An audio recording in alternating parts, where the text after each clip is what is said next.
Today we'll be talking about notification library.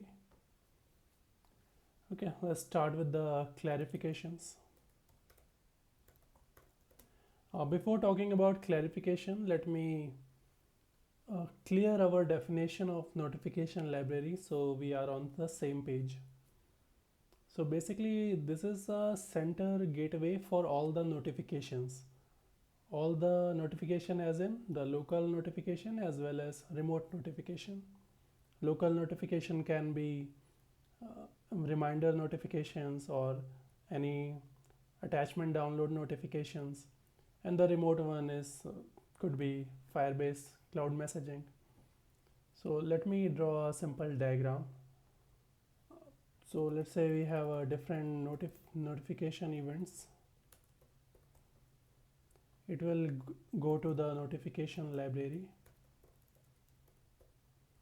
and then the library does all the processing, decoding, and then the decision is made whether we have to show the notification or we have to save it in our database to show in the notification screen.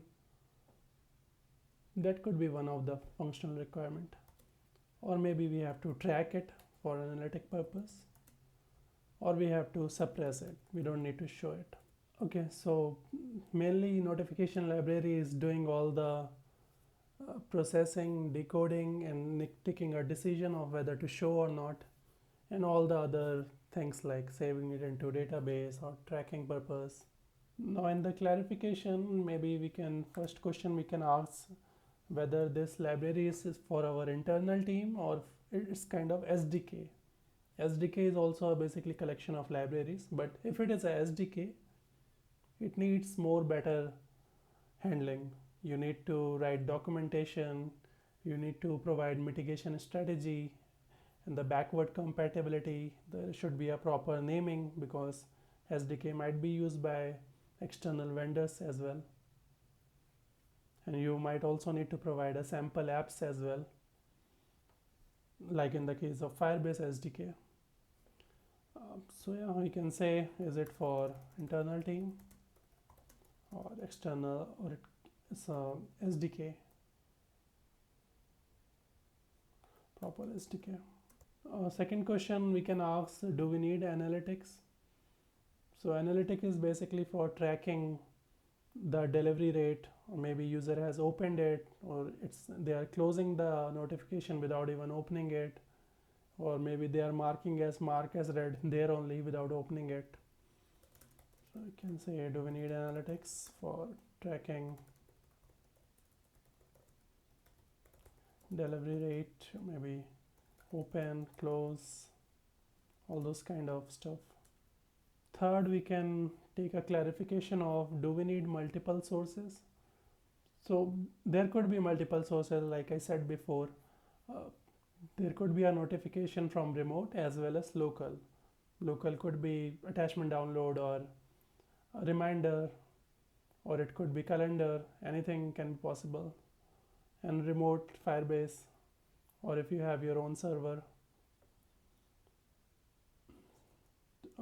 Do we have multiple sources? Local could be reminder, download, and remote could be FCM. The other thing we can ask about, what about notification permission? Can library handle that on its own, or app or the client needs to handle? So ideally, when and how permission should come, this should be the responsibility of app. So let's say if you have a shopping application, you might want to ask permission during first launch of the app or during first time when user placing the order. But the library can provide a mechanism of it. So permission handling by the app or library. One of the advantage I can think, if we give permission handling in library, is that all the client of that library can utilize it. But ideally I feel that decision of when and how should be taken by the app, and the mechanism of invoking permission should be handled by the library. Yeah, I think that's it for the clarification. We can move to functional requirements. The first one could be the receive and display notification in all the app states, whether it is foreground, background, or in a killed state. So we can say receive and display notification in all app states, that is foreground, background, killed. The second one could be track notification lifecycle events for our analytic purpose. The delivered, failed, dismiss, open, all those we can track. Track node lifecycle events, delivered, failed, opened, or dismissed.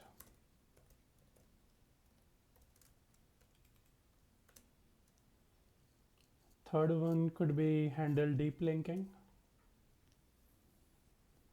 So deep linking, basically tapping a notification should navigate to the appropriate screen in the host app. The library will be knowing the deep link URL, but the actual navigation in the screen will be taken care by the host app. Handle deep linking. Fourth one could be support local notification, and then maintain a separate in-app notification inbox. This is basically a notification screen which will store the notification history locally and also maintains the read and unread state.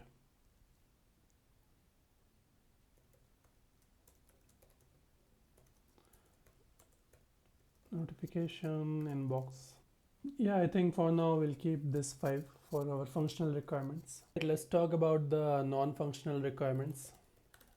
First one can be the API should be simpler to use. There should be minimal code for the client or consumers to integrate and use. So we can say simpler API. Second one could be battery safe. We should take care of, we should avoid basically the background processing if it is not required, unnecessary background work and persistent connections.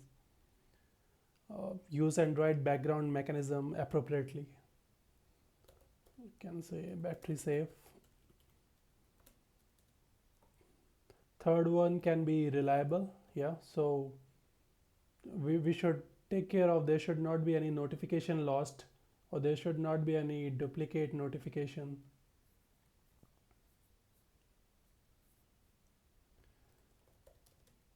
Reliable. Avoid duplicate lost notification.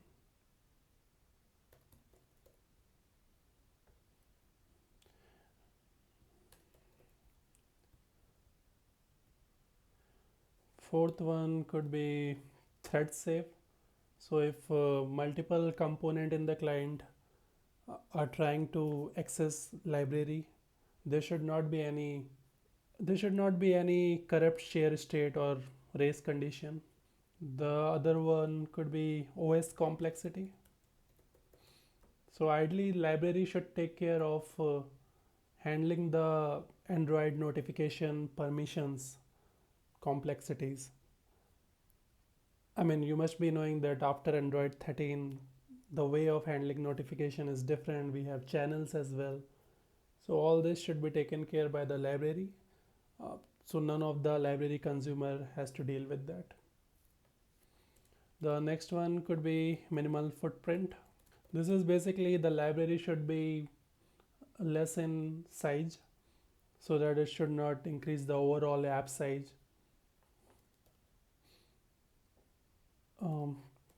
Less APK size. Dependencies, yeah. We should not have unnecessary dependencies in library. Transitive dependencies and version conflict should be low.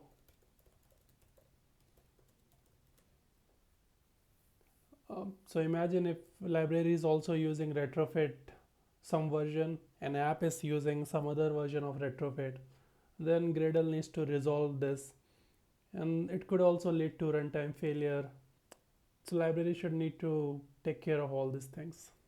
Yeah, I think that's all about non-functional requirements. Before going further, let's have one diagram to show a broader picture. So we talked about there will be multiple sources of notification, the remote and local. So we can show that and how it will be passed through notification library and then finally converted into a system tray notification. So let's say there will be a remote notification, we can say FCM, and there will be local notification, maybe reminder, alarm, or maybe download attachment.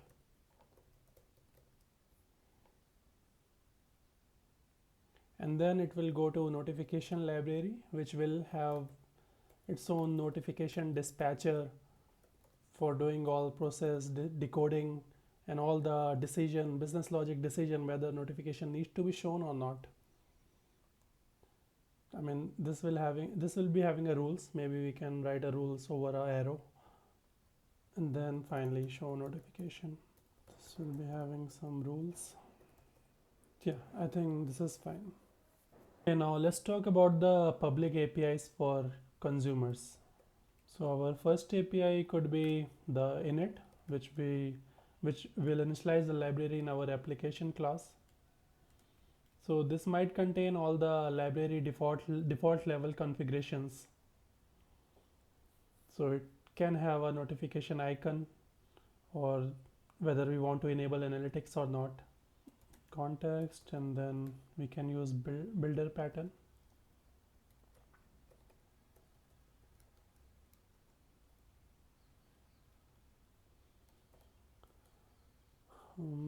This can have notification icon, and then we can have analytics enabled, boolean, and we just build it. Okay, the second one could be show. So before this, I want to mention that we have two type of notification. One is remote and one is local. The remote one is basically FCM receiver, which will be handling in the library, or it depends on your requirements. So if FCM receiver is already there in library, so it will take care of showing and not showing based on the business logic which is already written in library. Here the show which I am referring to is for the local notification, that can be reminders, alarms, or download attachment. Now this can talk about the title, body, what are the channels, priority, and the deep link, which screen will open on click of the notification. So this control is with the app itself. So you can say notification left. We are using a builder pattern just because there could be a lot of parameters. Some of them are optional as well. You can have title,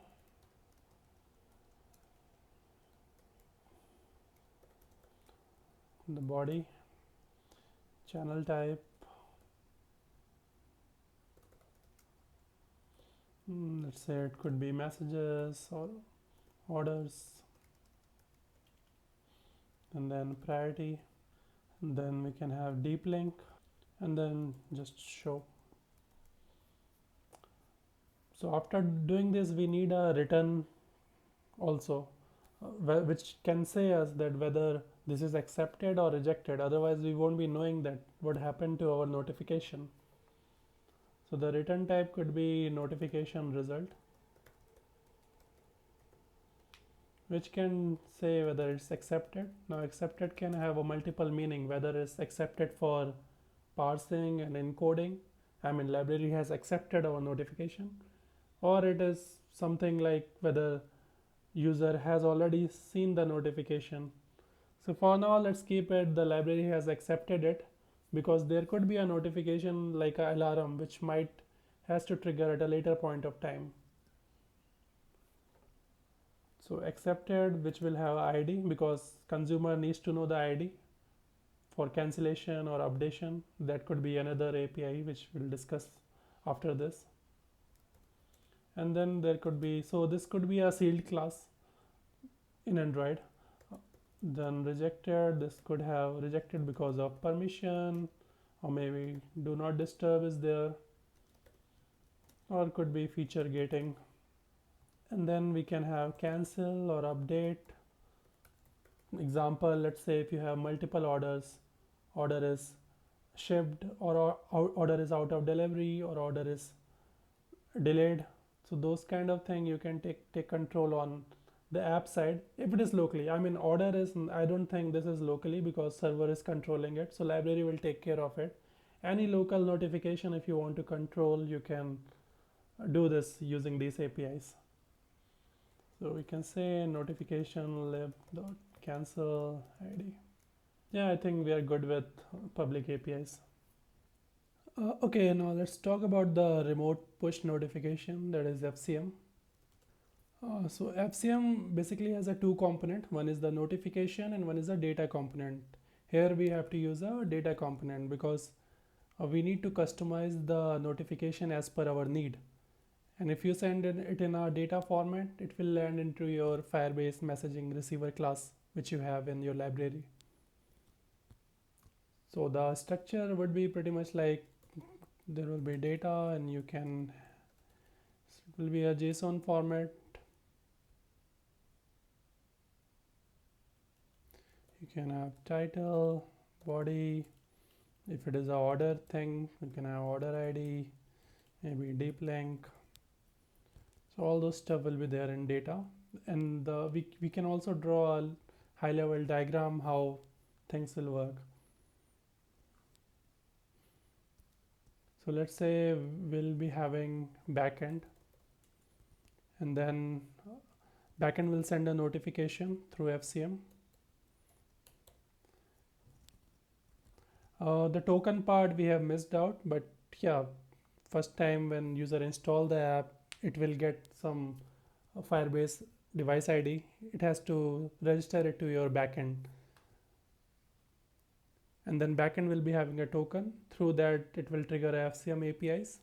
Then it will go to your play services, the play services in your phone, which always keeps running and able to listen such kind of broadcast.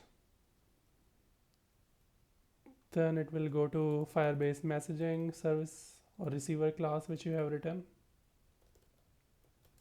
on message received. And then it will go to, I mean, we are already in notification library because Firebase messaging service is already there in notification library.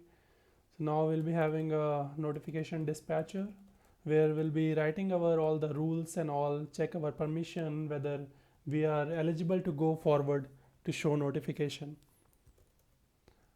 Or we can say it's basically business logic. So what it can do, it can validate payload.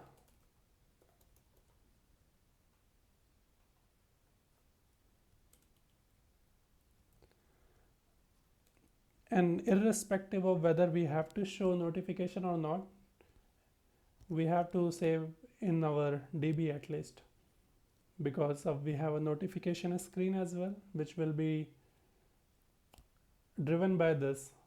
So at this point, we should save it to DB for app notification screen. And then we check all the permission, DND, feature gating, channel blockage. So sometimes user can, now after Android 13, user can block certain kind of channels. So those kind of permission also we need to check. After all this, we'll go to our notification manager compet and then show notification. Yeah, I think we are good with remote push notifications. The broadcasting. So In notification, we will be needing a broadcast receiver, whether it is to detect alarm scheduling, or whether it is to detect whether someone has marked red in the notification, or cancel the notification, or maybe dismiss the notification. So to detect all those, we need some receiver. And then this decision will be passed through notification library. The dispatcher will be there, which will take care of what to do with that, take some action, and then track the analytic as well. So we can draw a diagram for this as well. Let's say we have a user, he can schedule an alarm, or maybe a notification action. It could be mark as read or dismiss notification. And then this will go to receiver through pending intent, broadcast receiver. Same here, we will be having another broadcast receiver. Now this will go to the library where we'll be having dispatcher, and it will decide what to do, take some action or track the analytics. Let's take one example. Let's say, let me draw the arrows first. Okay, let's take the example of alarm receiver. Now this will be like alarm triggered.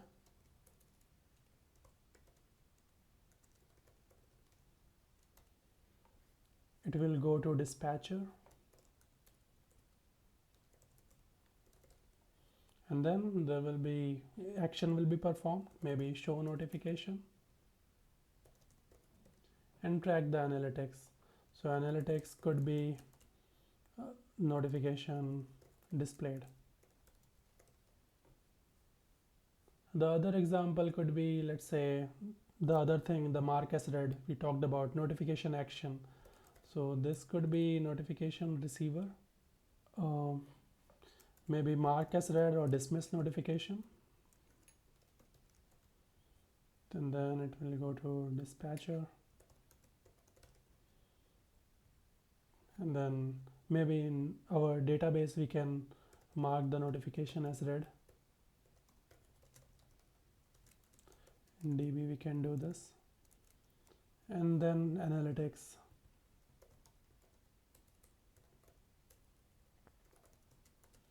Notification marked read. Yeah, I think that's it about the broadcasting. Let's talk about notification manager. So basically how the notification flows from the consumer client through dispatcher, which does all the business logic, and then to notification compat, and then how the notification lands in the system tray. I mean, this also we can show in the form of diagram. This is a consumer, this is client, then notification library, we can say dispatcher,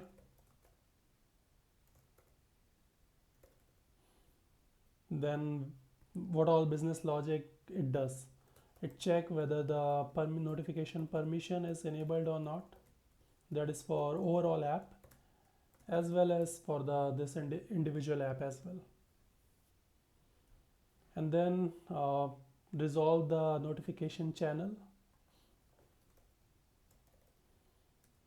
or validate the notification channel. So here what we do, we find out that this notification belongs to which channel, and whether that channel is disabled or enabled by the user, or whether this channel already exists or not. If not, just create a new one, and then resolve notification ID. So here we check if there is already a notification in system tray with the same ID. Then what it does, it just create, or it just replace that same one or create a new one. And then resolve notification grouping. So if particular notification belongs to certain group, we can group them together. I'm not sure, but in the higher version, this grouping is also allowed, I think after 13. Then build notification. It is done through notification compare.builder.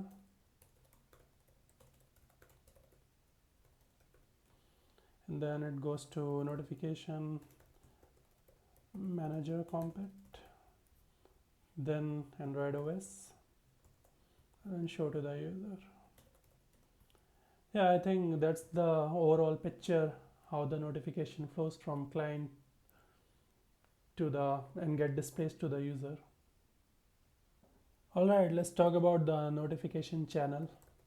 I think we have already discussed here resolving and validating notification channel. So how it works during the time of when we initialize the library, that times there will be one another abstract layer, channel registry, which will take care of creating channels. So if that also we can show in the form of diagram, notification library, and then let's say we have a abstract layer, channel registry. It will ensure that channel exists. If not, we'll create one. And then channel can be of different types. You can give an example of it, let's say transactional, or maybe messages, or it could be marketing. Then the priority you can set high, be low, and then it will go to Android OS. Now from at this point, a user has to control each channels independently in their setting screen. So users controls channel.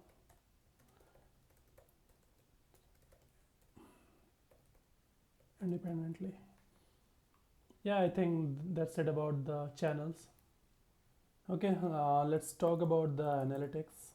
So it is basically how all the notification events will be sent to the server. The analytics of all the notification events, that could be open, close, the suppress, all those analytic data. So let's say we have the notification events. Now it could be a push or local.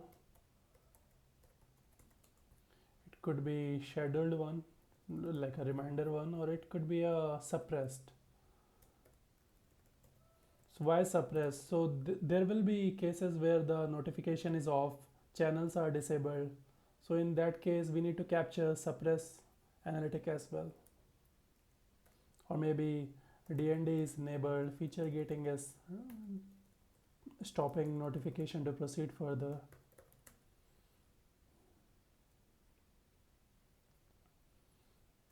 Channel disabled or notification disabled. Okay, now let's say if it is passed through this, then it will be shown to the user. Now what all we can track? We can track whether it is opened or dismissed. If it is open, let's say action clicked will be happening, and then we'll be having some analytic tracker which will save all this data into our DB. Let's say in Android case, we'll be having room, and then through a background syncer, maybe work manager in Android case, it will sync it to the backend. Yeah. So instead of sending each event directly to the backend, we persist it locally using room. A background worker later batches and sync those events to the backend, making analytics more resilient to network failures or process termination. I think, yeah, that's it about the analytics. Okay, let's talk about the deep link. So basically, when on click of notification, which screen should open?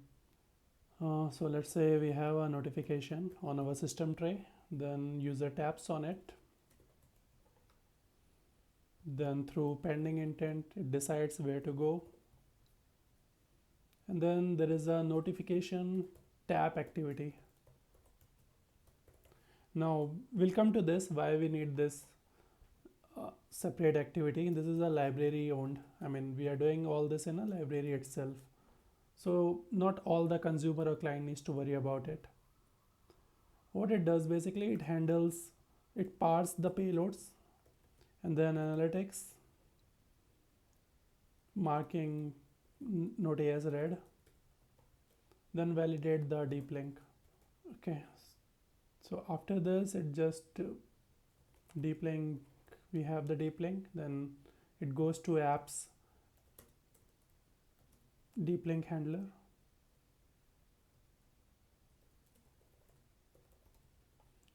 From there, it just goes to the target screen. So now here the library owns the notification concerns.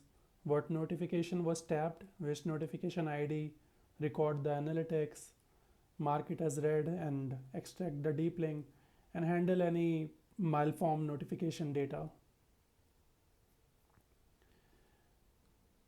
Now this activity, if we didn't have this activity, then we have to put all the analytics, read state, notification processing into every app's notification target. So just to provide a centralized library owned entry point for notification tab processing before delegating navigation to the host app. That's the core idea. Yeah, I think we are good with deep link. Let's talk about our last topic, which is in-app notification inbox. So it is basically a screen where all your notification will be displayed.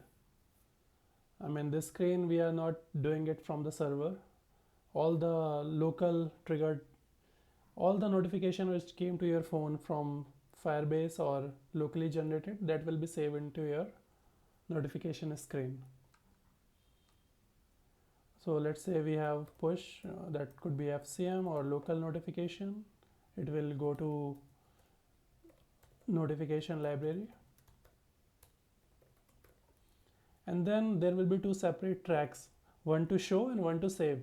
So for saving, let's say in Android case, we have room to save it into our DB, and then we have Android OS to show it into our status bar.